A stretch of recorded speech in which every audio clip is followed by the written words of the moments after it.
Over 136 hotels have been shut down in Imo State as insecurity intensifies. The PDP candidate pledges to apply amnesty, create 23,000 jobs in 100 days.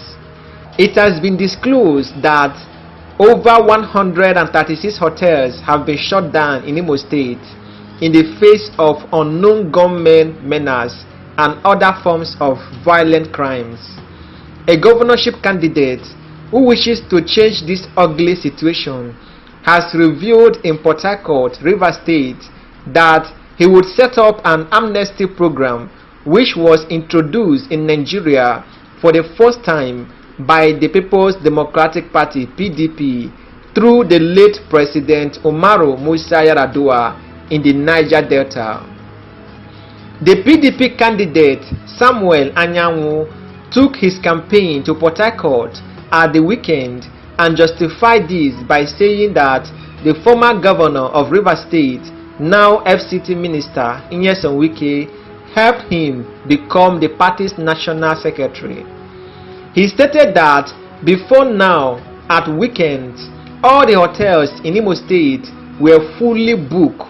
Today, he lamented that once it is 6 p.m., nobody comes into the state again, either from Anambra, Enugu, Abia, or Port Harcourt.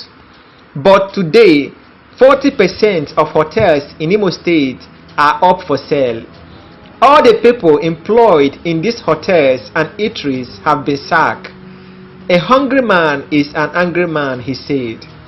According to him, Imo State capital, which is Owerri, had over 340 recognized hotels.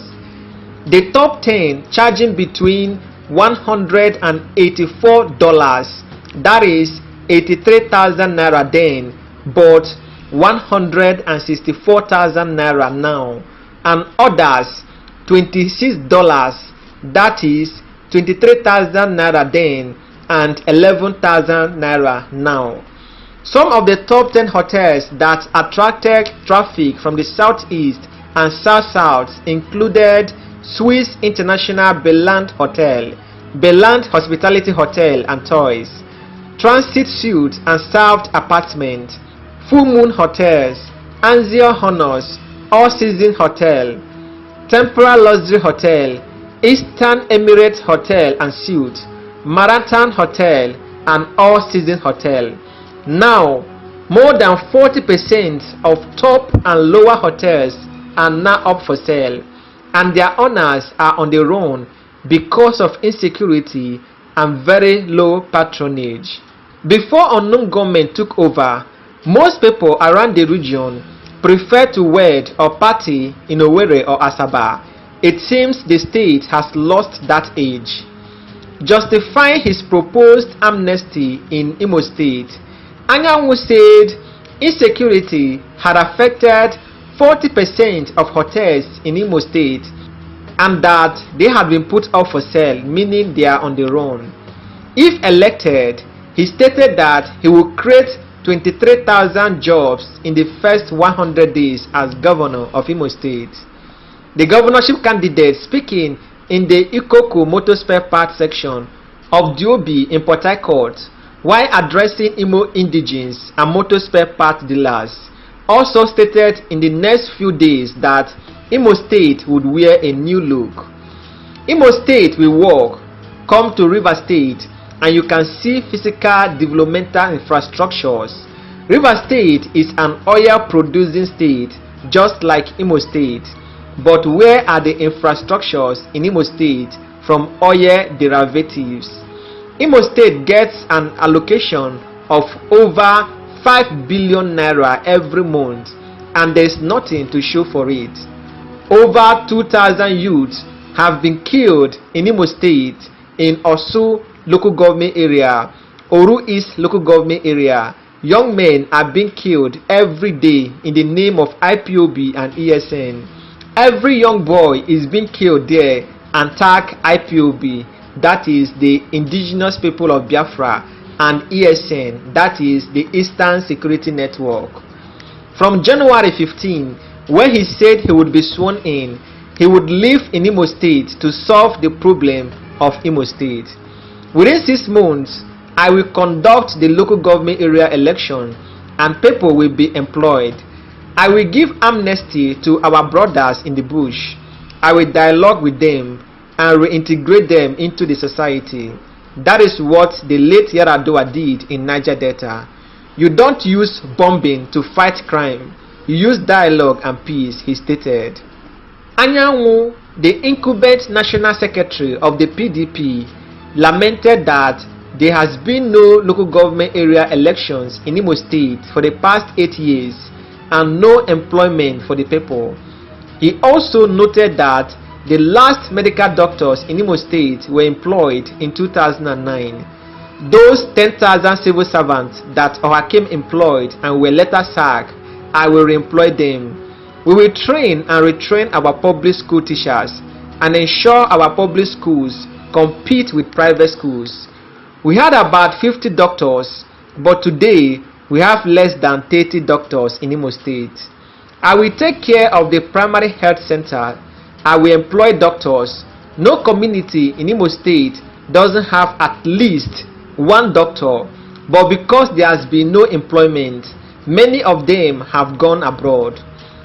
We are going to set up ICT hubs as well as commercial hubs in Imo State for Imo people all over the world to bring their businesses home, not to shut down their businesses in other places, but to bring a branch of their businesses home.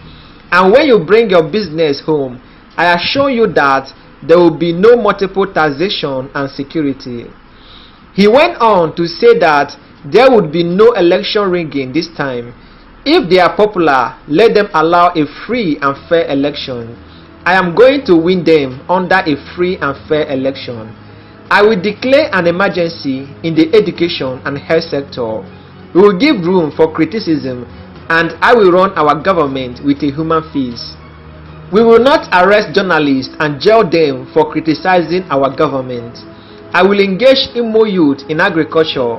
I started my life as a farmer. You all have heard of some daddy farms.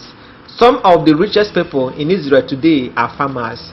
Imo has a very fertile land to cultivate food and cash crops, he said. Also, the national president of Ikoku spare part dealers, Festus Onyekwe, assured that Ikoku spare part dealers would mobilize en masse to vote for the PDP candidate. Onyekwe supported motor spare part dealers and Imo citizens in Rivers State to endorse the Imo governorship candidate of PDP, citing his leadership qualities and transformational agenda. Onyekwe said, "We are going to vote for Sam Anyanwu. From Thursday, buses will be available to take people home in Imo State so they can cast their votes on Saturday. There is so much insecurity and killings in Imo State, and that is why we are supporting him so that he can put an end to the endless killings because we are tired. We will also mobilize our people at home to ensure the vote out insecurity." Also, Charles Ibekwe, Igbo youth leader in Rivers State, assured Igbo youth in electing the governorship candidate next Saturday. According to his words, "We believe in the transformational agenda of Samuel Anyanwu, his leadership qualities, both as a local government chairman and as a senator and as a national secretary of PDP. Come 11 November 2023, we are all going down to Imo State to vote for him. We are solidly behind him. We have a lot of Imo people in this market. It needs to be clarified if any other candidate had visited Port Harcourt to seek support," he stated.